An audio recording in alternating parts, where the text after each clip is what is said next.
This episode will consist of topics around domestic abuse, domestic violence and sexual violence.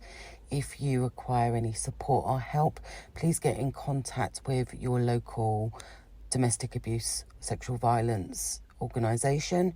In the UK, you can call the National Domestic Helpline on 0808 2000 247. And if you are listening overseas, please contact your national helpline where support, advice and guidance will be available for you. Hello and welcome to another episode of A Conversation With. You're welcome to join us again. Thank you for all of your support and you listening. It's really, really appreciated. So this week, the conversation is slightly different because I've got a lot of people that I'm having a conversation with. I've got a group of incredible women that I'm talking to this week in relation to what are we seeing on our TV programmes? What are we seeing in our movies? So we see a lot of connotations, we see a lot of violence depicted within certain films and certain soaps that highlight and the portrayal of domestic abuse. But I have a question for my panel or my group of women, and that is, are these programmes useful in being able to identify and support those that are experiencing domestic violence, or is it an actual hindrance to the work that we do? So we're going to be discussing all the things in relation to, from Barbie to baby reindeer and everything in between. So come and join in the conversation, and I hope that you enjoy the conversation that I'm having with these women. Ladies, thank you so much for joining me. Thank you for agreeing to take part in this conversation. I'm actually super pumped. I'm really super excited about where we're going to go with this conversation. It's really important to have a conversation with people that you may agree with, that you may not agree with, but still be respectful of one another's positions and where they're coming from.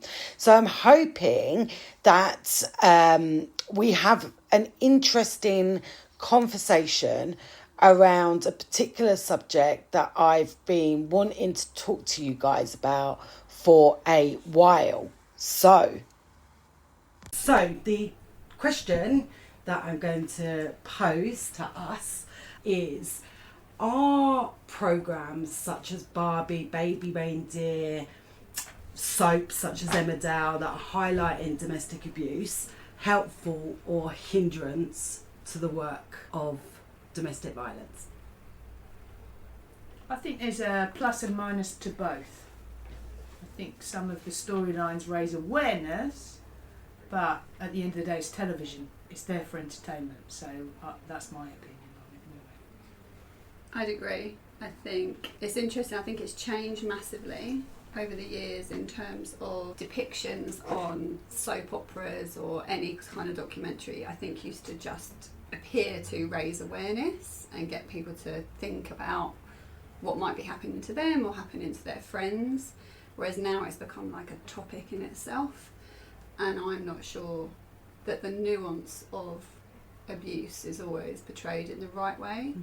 So in some ways there's sensationalisation of it, and in other ways I think it minimises it, and words that are associated with abuse, that we would associate with abuse, actually have become part of popular culture as they've lost their meaning, and I think that's scary for me. As I was listening to you list off just a very small snippet of what is currently out there, it just felt to me like actually it's too much.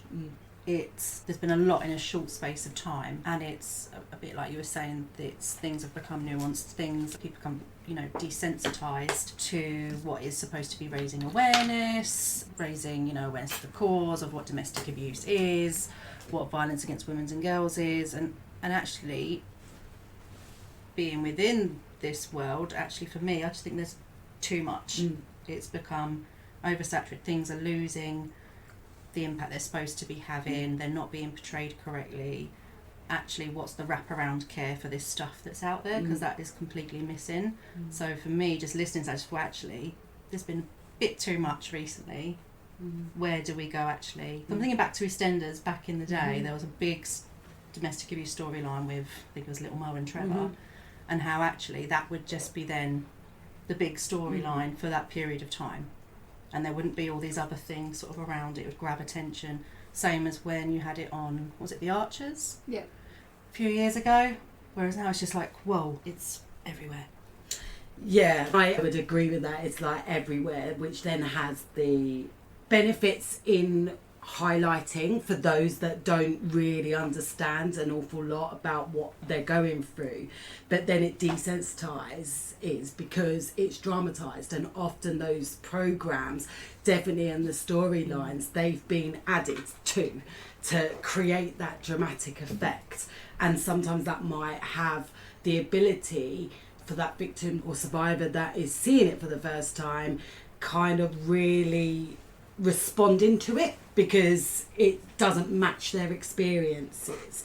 So then we kind of live in this world where actually we're glamorizing domestic violence. So things like, Mr. Grey, 50 Shades of Grey, back in the day, I remember, and I was one of those, whereas like I need to read this book, and on all these yummy mummies at home that are stuck at home reading this book is a bit of an escapism. But actually, if we really unpick that character, was he Mr. Charming, or was actually there quite a lot of control there and abuse there? So it has the ability to kind of glamorize a world that is not glamorous in any way, shape or form. Yeah, and it just plays into the fact that men are there to treat women in a specific way, and that there's power and control, and that there's ownership, and that it reinstates that thought process that's how the world works, and of course it isn't. Yeah, that's interesting. I remember when it was the film that came out, wasn't it, or the television programme came out,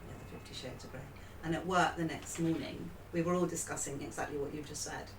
And was this actually coercion and abuse? And it wasn't healthy, sexy stuff. Yeah, so yeah, supports that really. And I was also thinking about there is a lot more in the media now. And I was thinking that does raise awareness and insight for people and makes them more likely to be able to recognise what's happening. Whilst I appreciate it's not always done the best way, because people obviously we know, don't we, they live with it for a long time before they do anything. But the question then, and I guess that kind of then evokes, okay, so if it's raising awareness, should we not be seeing a reduction in violence against women and girls? Because we are being made aware of it. We're starting to see those unhealthy relationships, or we're seeing those red flags, or we're coming across programs such as Baby Reindeer that is evoking something inside of us. So therefore my question, or the overarching is well, if it's raising awareness, why then are the numbers of the victims, survivors, not reducing but actually increasing? Perhaps because more reporting is happening, because they recognise it. I think you've got to look at the audience. So the target audience of all of those programmes will traditionally be women. So again, it comes back to, in a patriarchal society, women are expected to, yes, it raises our awareness so we understand what we're going through. The pressure then is on to us to seek help and then to solve the social ill that is violence against women and girls. But none of those programmes, or the programmes that mainly I'm aware of, are told. Baby Reindeer, the exception, is obviously written by a man and acted by a man. But other than that, and that's then the story of a man experiencing stalking and sexual violence, whereas none of these programs are aimed at men, aimed at men changing men's behaviour and misogyny.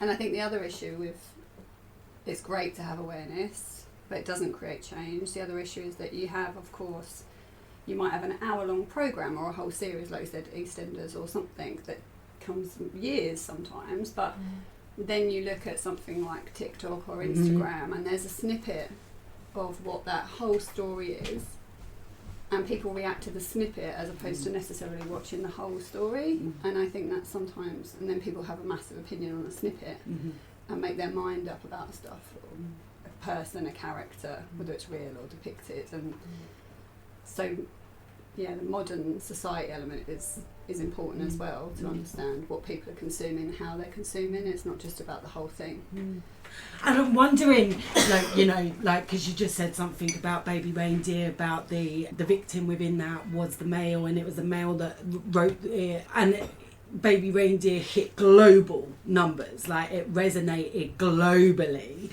where everybody had an opinion about it. And I'm wondering if that is because it was a male. Because if it was a female that was playing that role of where... And actually we've seen programmes like that before. So then what is the difference when we've seen it and we've seen, the devastating consequences of that, but it's not resonated globally as much as Baby Reindeer? Well, I think it's something that you've got to face up to is Netflix and good TV. That's why things go global, isn't it? And as you say, from a man's point of view, everyone's like, oh, well, look at this, which is great, again, for raising awareness. I'm only 3/4 of the way through that, and yeah, it doesn't all sit well with me. I don't like the way that everyone's been depicted in the press. I don't like the way that, as you say, it seems like, this guy, look at this guy, well, absolutely, how many hundreds of women. I mean, Claire Waxman was, the victims commissioner, was very, very publicly stalked, wasn't she, by an absolute head case. And then again, a few years ago, I think he was out for release or something, and up again. So yeah, we don't hear stories about that, and she's fairly famous, or well known, I should say, as about famous. So we've almost fell over ourselves, haven't we, to tell the story about this guy. And yeah, I'm not sure what I think about that programme yet. I don't know if anyone else has seen it yet. Not all of us Yeah. have seen it, no. Yeah. I think it can depend what the programme is as well, in terms of the impact that it can have. For instance, when they showed Johnny Depp's trial and all that carry on, it definitely had a negative effect on some of the DVDSs I did. They wouldn't listen to what the woman was, the ex-partners might have said, because of how she came across. And another example, I think, watching 24 Hours in Police Custody, you can watch a rape case all the way through, and then right at the end, they virtually got away with it, and when it shows you what the outcome was, and you think, well, why would anybody report it if that's what the outcome's going to be? So when you're getting these negative impacts coming through, it's obviously not very healthy in terms of the work that we do. Really. And interestingly, Depp was found guilty of abuse in the UK court. Yeah. But that doesn't seem to matter for anything in regards to the States. So it's very conflicting, isn't it? Yeah. So I think that's the danger, is that we're putting all of these messages out, and if you know about DA, that's one thing, but to see where you are in that and the power and control, you might not, because there's so many conflicting messages being sent out there. But we know it's a gender. Is it empowering?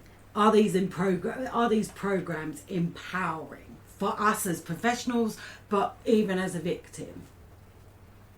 No, I think they're just television.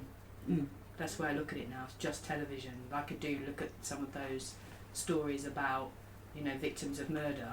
Actually, there are some people out there that love those, and will say, I love those programs, I love it, and they're almost like they want more and more and more. We're kind of churning out this TV world of what they call collectively in the States as murder porn. I don't know if anyone has heard of that expression, but it becomes like that. So it's that whole desensitisation.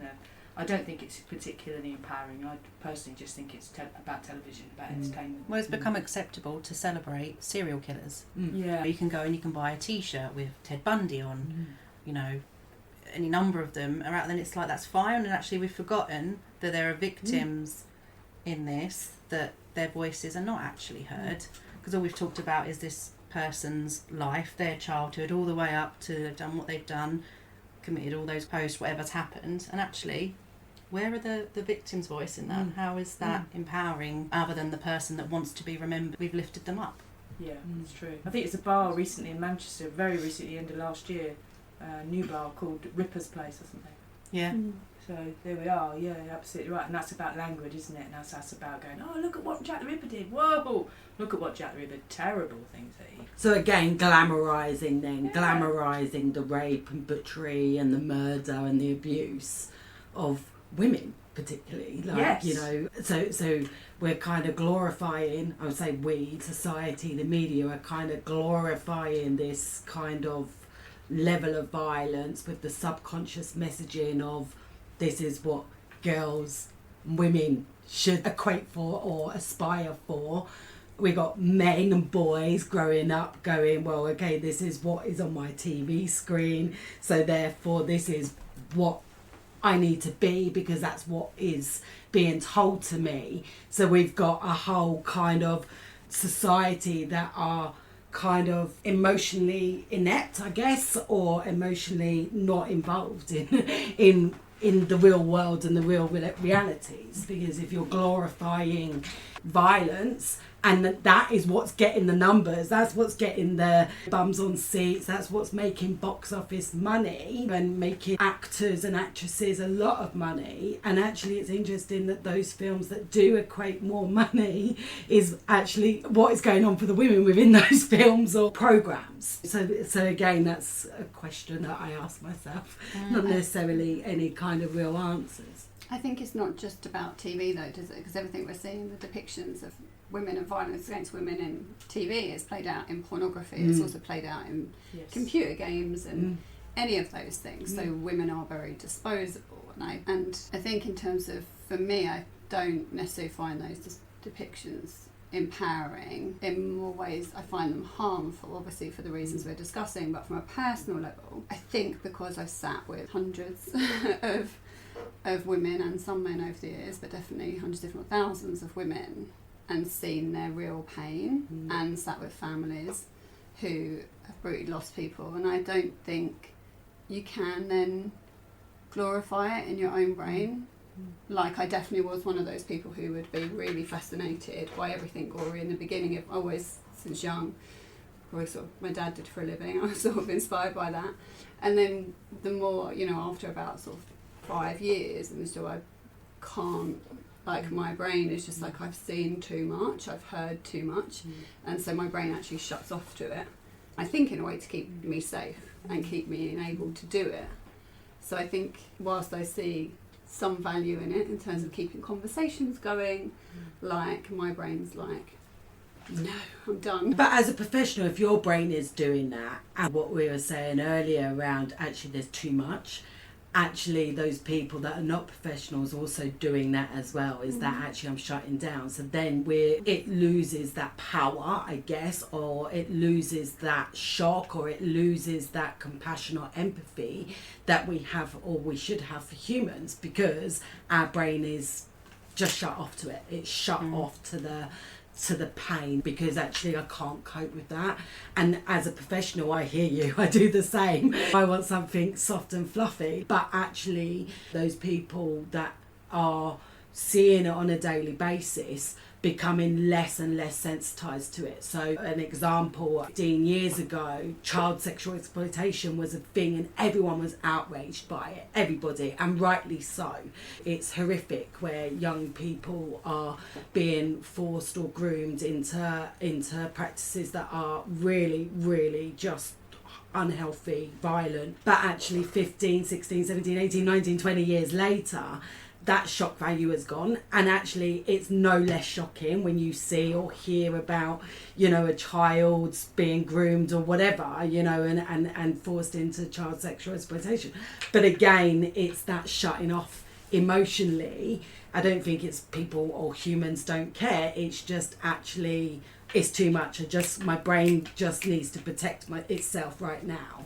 And I think that that's probably what the danger is of, yes, we need these programs to highlight, but actually where's the balance of highlighting but actually realising the real pain that somebody is experiencing or going through, which don't often correlate. And I guess I'm thinking of a kind of message on a thread that I saw on social media where it was actually what you were talking about that snippet on TikTok and it was a snippet of Emmerdale. So Emmerdale has got a coercive controlling storyline at the minute. And so there was a snippet of Belle and her husband, and he's using some really abusive tactics. And then underneath it, there was so many comments, but the one comment that stood out was, yeah, I know about DA, but I'm so sick of seeing about it, move on. I think that's really common now. Yeah. I think so many people go, oh, it's another DA storyline, or oh, that again. I think, going back to saying about that lack of empathy, compassion, that's the dangerous line that we're heading towards. I mean, they don't bill these things correctly anyway. So going back to Baby Reindeer, we've spoken about this, is why when it was put up on Netflix, when you get the tags of what it is, you know, is it humorous, is it this? It had dark comedy. Yeah, I saw that. And I'm like, I'm sorry, It's I not don't, dark. it's not dark comedy, and anyone that I've spoken to has not told me what is the dark comedy in that. So instantly it's drawing people in on that basis, and it's not correct. It's not calling it for what it is. That's something I was just thinking about, that, you know, you can have programmes, and I was thinking that specifically about, was it The Long Shadow, the one about the Ripper? I found that really triggering. You know, it brought back some horrible memories for me, but you might get disclaimers at the end, but you don't get anything at the beginning It's of good, the yeah, programme. you're right. You're right. And what's the care? What's the care for victims? So, for example, Baby Reindeer, there's a lot of people that were involved in that. And I know that the actor, that was part of his story. But what's the aftercare?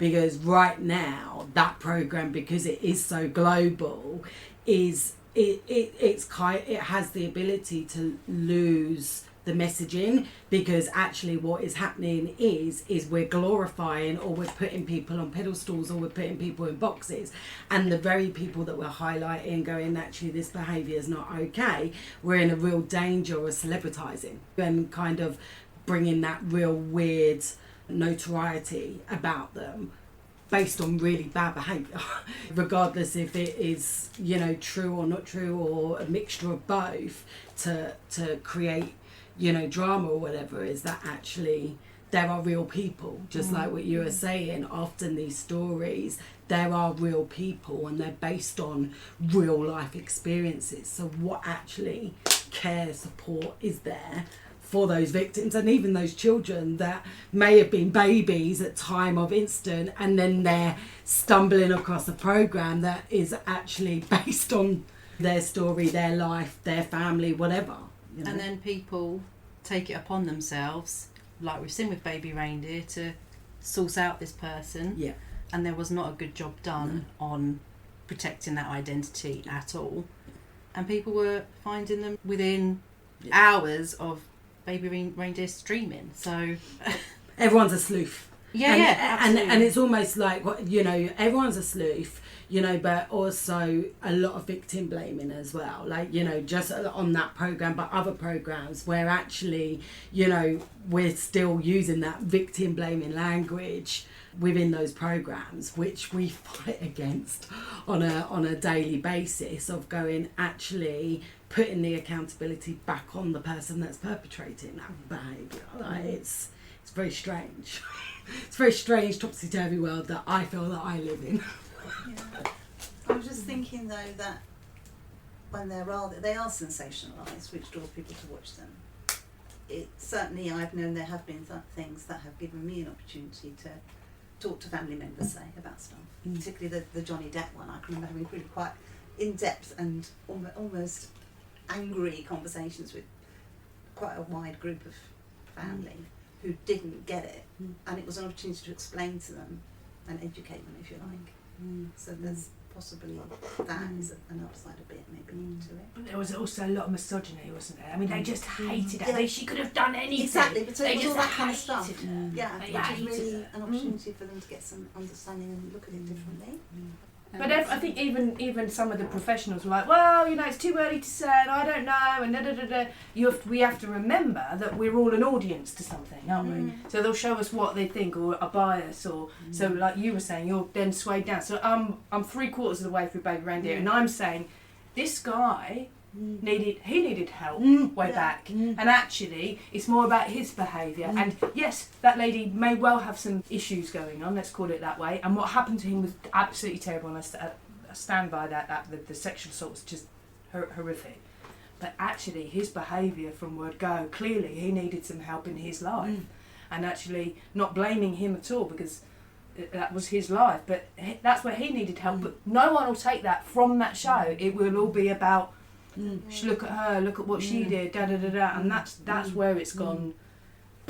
But I think that is the trouble with any celebrity. Like I could name 5. Well, I'm not going to name them, just I get sued for defamation or something. But I think we can all think of a number of celebrities, even recently, where their behaviour, like footballers, pop stars, rap stars, where there are some question marks around the way that they are treating women. Actually, I don't think they're going to get into trouble by R. Kelly being in prison. He was found guilty of, like, you know, sex trafficking and violence and all sorts of stuff. But there's other ones, for example, where actually we have had these celebrities on such pedestals, footballers, they play for very famous football clubs, but we don't want to accept that their behaviour is wrong on any level, and so we will justify their actions and again put the blame on them, and again glorifying, oh well, it was because of, you know. And then, you know, going back to what you were saying around the Johnny Depp and Amber Heard, is actually then there's some nuances, I guess, about, well, what victim are we going to support, what perpetrator, you know, is credible, like that's got the charm that can convince somebody, you know. And then we're picking and choosing who. And you've got to be the perfect victim. You've got to have this, you've got to do this, you've got to behave like this, and you've got to do that. If you don't fit in that, you are not the perfect victim. Then there is doubt. And, you know, as you know, if you get into a courtroom, that's exactly what the other side needs to do, is put doubt into the mind of the jury. But that's what's happening to us on a daily basis. All media is giving us, oh, well, it could be this, could be this, could be this. And as you say, you're being actually pulled in one direction, which is completely wrong. And as you say, how many arguments over... It was probably the time to explode this thing was Amber and Johnny, wasn't it? Because everyone was talking about it. Because the way the news was portraying it, and people were hearing what they wanted to hear. So it was an opportunity for them to kind of stand back and think about what it was actually, what was included in this. But his career's not suffered, is it? Yeah. And his career won't suffer, will it? No. At all. He'll still be, you know, advertising his whatever it is, aftershave and all the rest of it. But yeah, people like, they're untouchable, aren't they? So what they're saying is always that women, in this case, are second-class citizens, and whatever happens to them, and it's a man's world, and this is what, you know, as long as you're big, famous, you've got lots of money and lots of fans, and you can treat women exactly how you want and lie about it. And the lies, I mean, let's be honest, P. Diddy, right? I'm going to say it, P. Diddy, what is all that about? So he got caught, absolutely caught, smashing his girlfriend in the corridor of the hotel, and because he's been caught, that's why he's confessing and crying to, you know, and every time you heard it about his mental health, or he didn't mean it. The woman could be in hospital for crying out loud, and he didn't mean it. He was just going through a rough patch. I mean, we've all been through rough patches. How many times have you taken it out physically on somebody? But he can't be prosecuted either. That's what he said no, because it's outside of the time limits for prosecution in the States, and therefore he squashed the video, paid it out, made sure that went away, and then then he's able to, then it's released, and then he can say sorry. But I mean, you can say sorry, but not to the victims. Yeah, but then there's, you know, I mean, there's a whole kind of history. But it does come back to, like you were saying about, you know, your brain shutting off and stuff like that.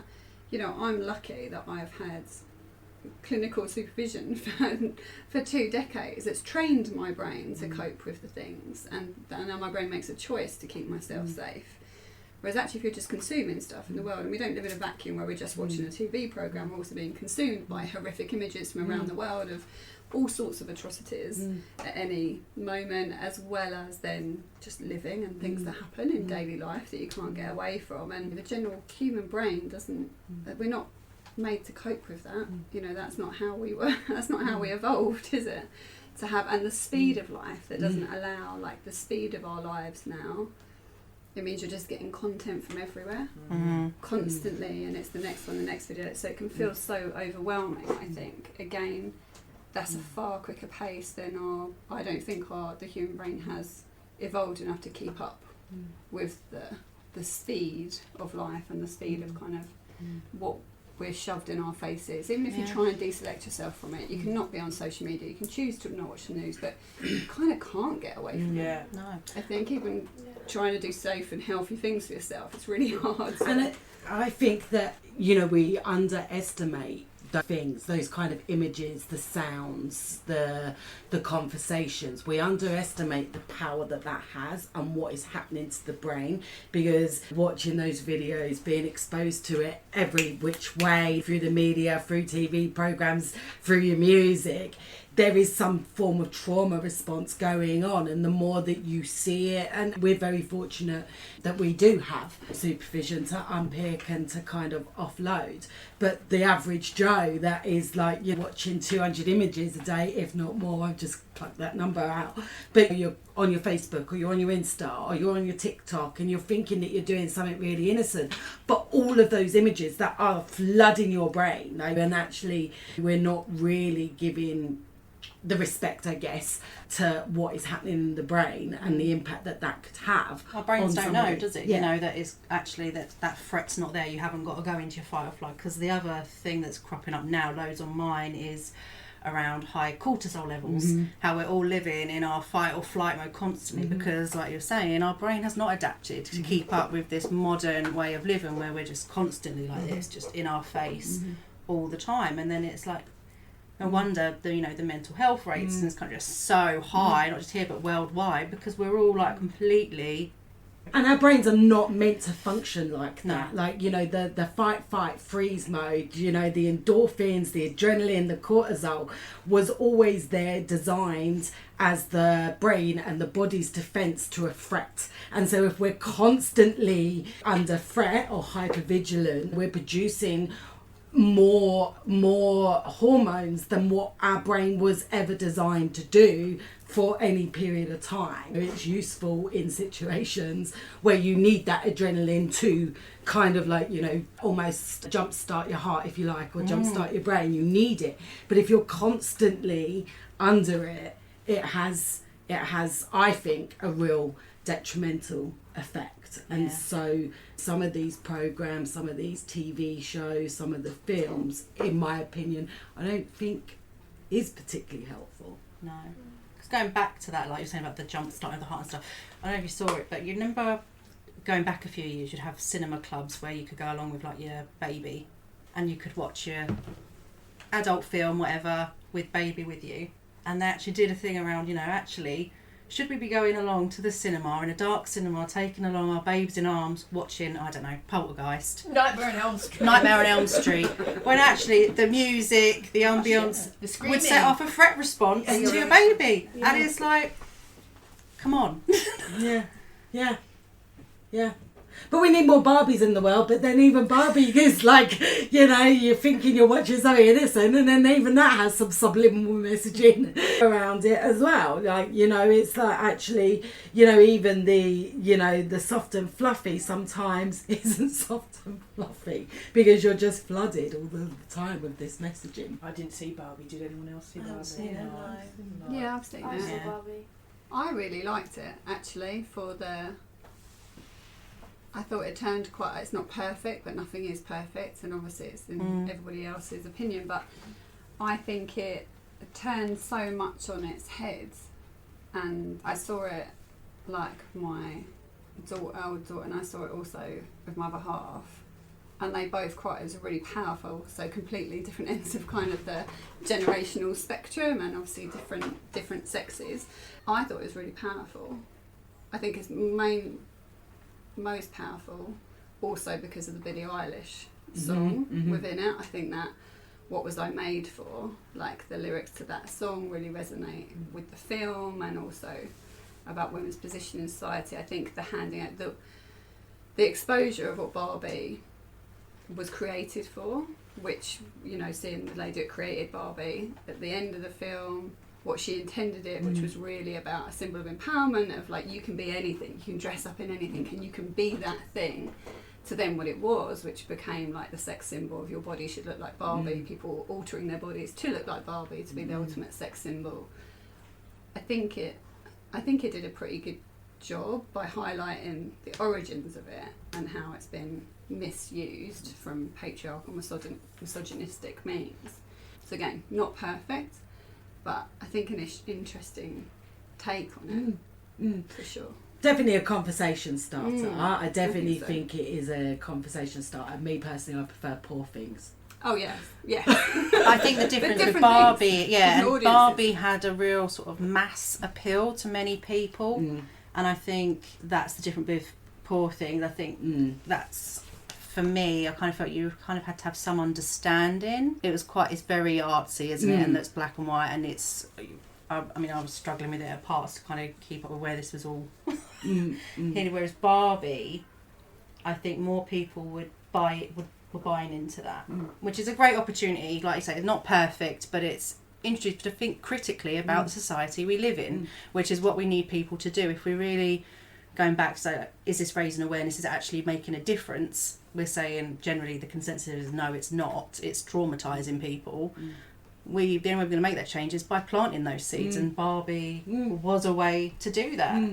I definitely would take my teenage son to watch Barbie. I think it has some very good messaging in there around toxic, mass objectifying women, women owning their own spaces. Like, I definitely think that it starts that conversation around rethinking what we are being fed around what society is and what gender is. It's not what anyone sort of expects, and when people say that then makes you curious, like, oh, actually it's not what I would naturally go home and put on, but now I'm going to go check this out. Yeah, and there was a lot of really positive stuff that all the people I spoke to, because I was just a bit baffled because I've not really read anything about it. And being a Cindy girl, young, wants to watch Barbie. So yeah, I'm of that now. When it's out on release, as in not in the cinema, then I'll be curious to go and watch it. So yeah. But even that's interesting, is that actually I was a Cindy girl, so we're pipping off Barbie and Cindy against each other, but we were always like that, because I remember you either were the Cindy camp or the Barbie camp, but again, that subliminal messaging around really early pipping women off against each other. I was Action Man. And Barbie. Not Ken. I had a Ken, didn't like him. I used to give him to my brother. You have that, put him in your dinghy. I've got Action Man. I think that follows on nicely for your next one. I think that was alright. I enjoyed that. And you've just listened to this week's episode. I hope that you've enjoyed the conversation this week. Feel free to like, share, subscribe so you don't miss out. And I'll see you next time.